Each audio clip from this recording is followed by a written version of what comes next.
Gentleman from Texas, Mr. Green. Thank you, Mr. Chairman. I thank you and the ranking member for allowing me to be a part of this hearing. I also thank the witnesses for appearing.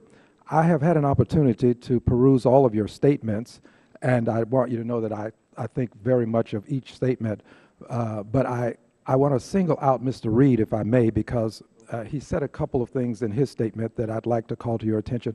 Perhaps you'll say them as well, Mr. Reed, and some things bear repeating, so if you say them as well, I think it will bode well for us.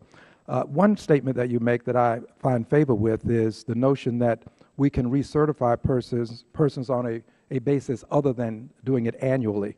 And you've indicated that every 2 years or possibly every 3 years for elderly and disabled families with fixed incomes may be a benefit, and that this helps us with our operating cost in terms of helping us to reduce the cost.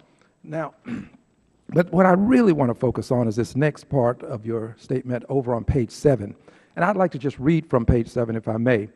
You indicate one specific perceived notion that many Americans have about assisted housing programs is that low-income families are getting rich off of their tax dollars. And you go on to say that this could not be further from the truth. If you follow the money in our programs, you will see that these federal funds benefit the local economy much more than they benefit the participants on the program. I think this is good for us to let the public know that their dollars benefit more than the actual participants in the program. You go on to indicate that the reinvestment happens in the following ways. You indicate that bank accounts are set up, which is a good thing to have persons engaging in commerce to take up the notion that they should have bank accounts, and that in so doing the bank benefits. You indicate that landlords who receive payments pay property taxes.